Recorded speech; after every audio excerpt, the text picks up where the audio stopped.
Mr. B6000. Kung makikita nyo guys, itong mga video na to, kung mag-base lang tayo sa thumbnail, para siyang, alam mo yun, YouTube ng isang nagma-Minecraft na bata. At yeah, 14 years ago, 13 years ago, ito yung mga unang video ni Mr. Beast. Kagabi, napanood ko yung live stream niya. Ayun nga guys, 500 million subscriber na Wait, siya. we're about to hit it? Napakaangas. We're so close. Wait, 3,000 Makikita off. Wait, Diba? we're Ayan, about to guys. hit it. We're about to hit it. What? Whoa! There we go. 500 million Subscribers! subscribers. 500 Half a million. billion. 500, Confetti. 500 million. Actually, medyo nagulat ako sa production niya dito. Akala ko medyo, alam mo yun, magarbo. May parang malaking ano niya. Katulad ng mga ginagawa niya sa mga video niya. Hindi katulad ng parang ganito. Realize ko din, may saysay pa ba pag binibilang mo yung subscriber mo, tapos kasi makikita mo may 500 million na, 200 million. Parang may sense pa ba na ano yun yung subscriber mo o magparami ka ng subscriber? So yun yung mga unang tumakbo sa utak ko na parang hindi katulad dati na parang wala pang nakaka 100 mil, 50 mil, parang si PewDiePie pa lang ata yung dati. Parang ano pa siya, achievable pa talaga. Pero itong 500 million, siguro yung mga susunod na makaka 500 million, mga ano na lang mga corporate. Pero hindi kasi natin alam, hindi ko rin alam. Pero kung iisipin mo lang ngayon sa mga oras na to, imposible na neto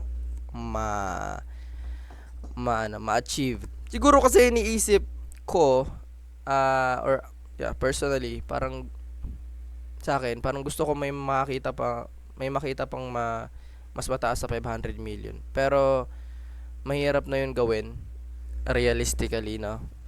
Sa totoong buhay. Parang mahirap nang may makasunod pa kay Mr. Beast. Buti nakuha ulit ni Mr. Beast yung siya tayo most subscribed YouTuber ay individual pa rin kahit papaano. Pero alam naman natin na team na company or corporate na rin halos yung brand na Mr. Beast. Hindi na lang talaga siya parang isang tao or isang team. Brand na siya hindi na siya basta-basta na YouTuber. Pero siya pa rin yung muka. Kumbaga alam mo pa rin kung saan siya nagsimula. Hindi siya nagsimula na isang malaki na agad. Nagsimula pa rin siya parang tayo na mga nag-YouTube. Kung nag-YouTube ka man, nanonood ngayon. Parang yun pa rin yung maiisip mo na posible na maging successful ka dito sa YouTube. Kahit ang nag-start ka sa ganitong mga setup lang, ganitong mga video, huwag ka lang tumigil. I think kung talagang gusto mo yung isang bagay, lalo dito pag YouTube, kasi minsan pag nag-upload ka, may mga pagkakataon talaga na walang manonood, wala masyadong manonood, walang likes or walang comment. Pero kung gusto mo at yung fulfillment mo ay yung pag-upload, dun pa lang kumbaga masaya ka na, all goods yun. Pero yung kunyari naka-base sa subscriber, naka-base sa comment, sa views, feeling ko hindi ka magtatagal. Nakita ko lang kay Mr. Beast yun, parang gusto niya talaga yun, mag-upload maging YouTuber, mag-upload. And at the same time, may goal din talaga siya na yun nga, magkaroon ng maraming subscriber. Ayun, ito na yung mga video niya ngayon. Makikita nyo naman, sobrang ano na. Hindi na katulad ng mga una niyang video.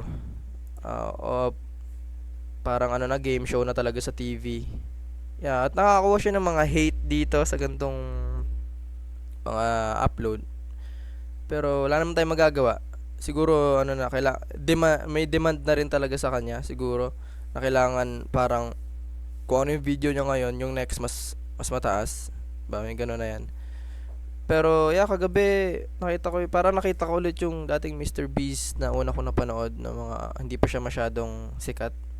Simple lang, yung ganyan lang yung niya, yung production niya. 500 million, guys. This is freaking. Confetti lang na ganun, sinaboy sa kanya. Naka-green screen lang siya dyan. Pinapanood niya yung subscriber count niya. At kung marami siyang hate na nakukuha, siguro ganun pag nasa taas ka talaga.